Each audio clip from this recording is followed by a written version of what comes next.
ಯಲ್ಲಾಪುರ ಪಟ್ಟಣದ ನಾಯಕನಕೆರೆ ಶ್ರೀ ಶಾರದಾಂಬಾ ಸಂಸ್ಕೃತ ಪಾಠಶಾಲೆಯಲ್ಲಿ ನವಗ್ರಹ ಹವನ, ಗಣಪತಿ ಹವನ ಹಾಗೂ ಸರಸ್ವತಿ ಹವನ ಮುಂತಾದ ಧಾರ್ಮಿಕ ಕಾರ್ಯಕ್ರಮಗಳು ನಡೆದವು. ನಂತರ ನಡೆದ ಸಾಹಿತ್ಯ ವಿದ್ಯಾರ್ಥಿಗಳ ಬೀಳ್ಕೊಡುಗೆ ಕಾರ್ಯಕ್ರಮದ ಅಧ್ಯಕ್ಷತೆಯನ್ನು ಪಾಠಶಾಲೆಯ ಅಧ್ಯಕ್ಷ ಉಮೇಶ್ ಭಾಗವತ್ ವಹಿಸಿದ್ದರು. ವಿಶ್ವದರ್ಶನ ಶಿಕ್ಷಣ ಸಮೂಹದ ಅಧ್ಯಕ್ಷ ಹರಿಪ್ರಕಾಶ್ ಕೋಣೆಮನೆ, ವಿಶ್ವದರ್ಶನ ಪದವಿ ಪೂರ್ವ ಕಾಲೇಜಿನ ಪ್ರಾಂಶುಪಾಲ ಡಾಕ್ಟರ್ ಡಿ.ಕೆ. ಗಾಂವ್ಕರ್, ಕನ್ನಡ ಮಾಧ್ಯಮ ಪ್ರೌಢಶಾಲೆಯ ಮುಖ್ಯಾಧ್ಯಾಪಕಿ ಮುಕ್ತಾ ಶಂಕರ್, ಲೆಕ್ಕ ಪರಿಶೋಧಕ ವಿಘ್ನೇಶ್ವರ್ ಗಾಂವ್ಕರ್ ಉಪಸ್ಥಿತರಿದ್ದರು.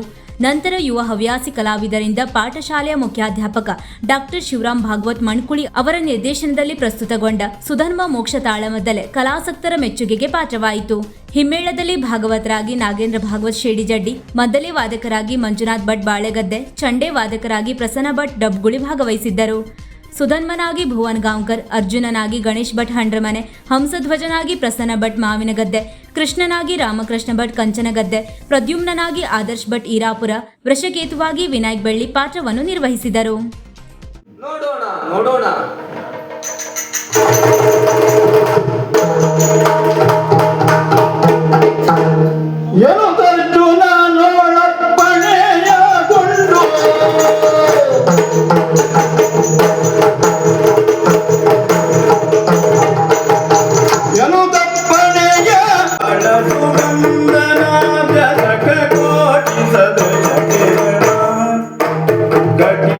ವೀಕ್ಷಕ ಮಹಾಪ್ರಭುಗಳೇ, ನಮ್ಮ ಚಾನಲ್ ಅನ್ನು ಸಬ್ಸ್ಕ್ರೈಬ್ ಮಾಡಿ, ಶೇರ್ ಮಾಡಿ, ಪ್ರೋತ್ಸಾಹಿಸಿ.